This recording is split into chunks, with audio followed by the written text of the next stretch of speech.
Hi traders, welcome to Elite Currency. My name is Chris and it's time for an update on cryptocurrencies. We'll add gold and take a look at some of the stock indices like S&P 500 and the DAX. It has been a while since we made this update, and that's because the market was quite slow, not much volatility, but I think it's about time for a new update. So let's take a look at the charts right now. All right, let's kick off with gold. This is the monthly chart, and you can see that there was, of course, a huge uptrend about 7 years ago. We've had a pretty hefty correction ever since that, went all the way back to the long-term moving average, and price bounced off of that, made a hook back, and is bouncing again. So I think ultimately the trend is up. Whether we will get a continuation of that now or later on is the main question.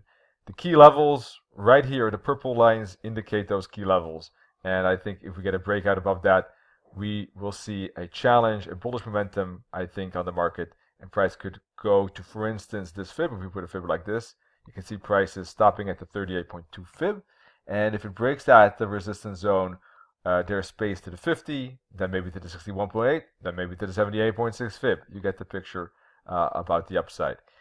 On the other hand, if price bounces at this resistance and breaks through this support trend line, price could make a expanded correction like this, all right, and price could re-challenge these support levels, and in that case I could see price challenging these bottoms and this zone right in here, and use that as a bouncing spot for a reversal back up like this, and then perhaps we will see finally that bullish breakout. So that's kind of the picture. It remains the same basically. Weekly chart, we see that price is trying to knock through that resistance, but it's still very difficult. It is also not moving lower though, so it's kind of in this flag to the downside. So if it breaks the support of that flag, we might see a bigger extension to the downside. For the moment, it is caught in no man's territory here. I wouldn't want to trade it either way. I want to see a breakout up or down before trading it.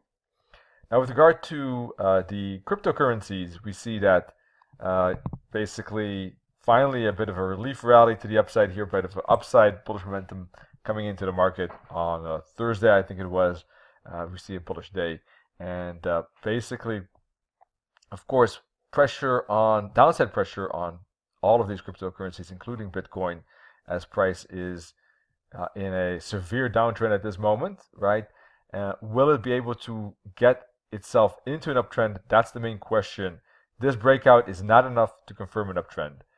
And we could see a falling wedge continue. This could just be a pullback for more downside despite this break and bullish push. All right, so we got to be aware of that and be careful of any upside break. And I think that for me to be long-term bullish, price would need to basically make an upside break like this, make correction to the downside, make another higher low, all right, and then start breaking to the upside. That's what I would need. And then I need a break of that trend line like this for me to be bullish on any of these cryptocurrencies, including Bitcoin. If that doesn't happen, what could be the alternative is that price spikes, starts to slowly inch down, and we could continue with kind of a falling wedge pattern like this. And eventually price will break out of that falling wedge, I think, with a reversal pattern, break out of it, hook back, and then we might see some territory that is more bullish. All right, so that's my view on Bitcoin. It's not much different with Ethereum and Ripple, to be honest. Here too we see bullish candles finally arrive, but trend is still down. Lower lows, lower highs, and we're seeing basically price moving up to the long-term moving average. So that hasn't happened in, well, a very long time. As you can see, we can't even see that. So same thing here.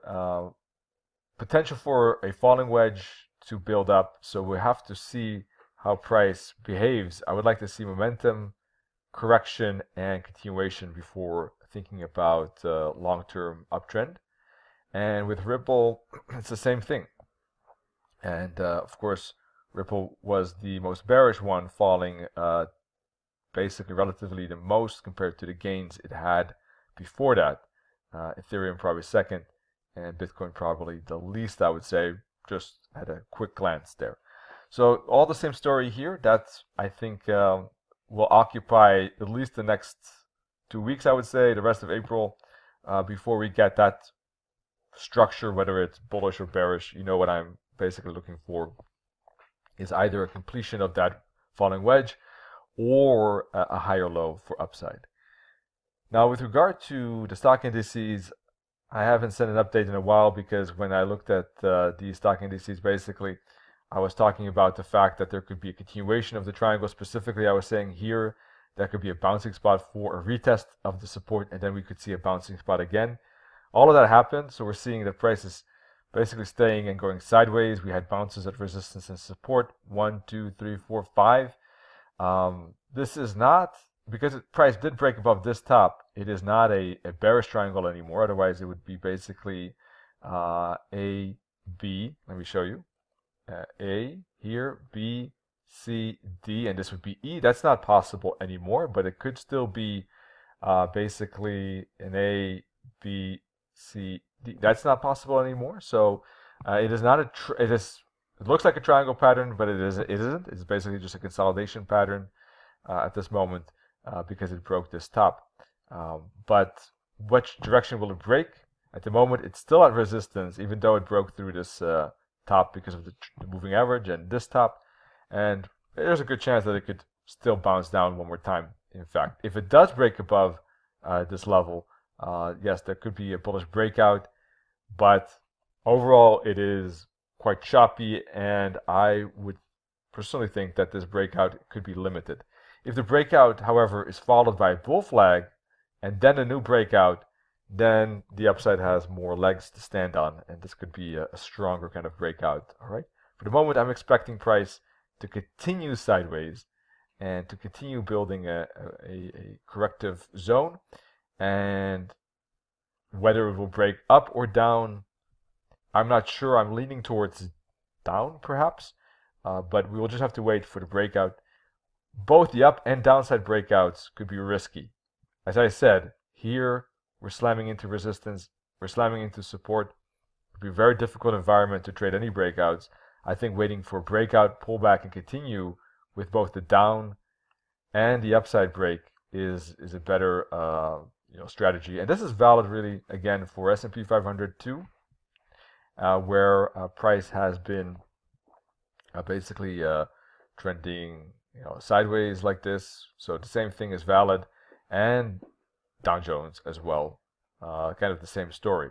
So all in all, it's basically the same kind of repetition on stock indices, on cryptos.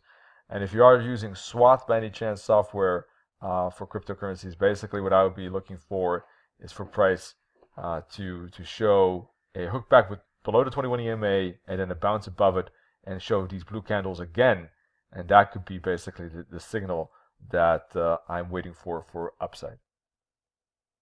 All right, that's it for now. More free analysis at elitecurrency.com. Of course, you can try out our start package as well. Download that for free. Lots of good indicators there, and wish you all good trading. Cheers.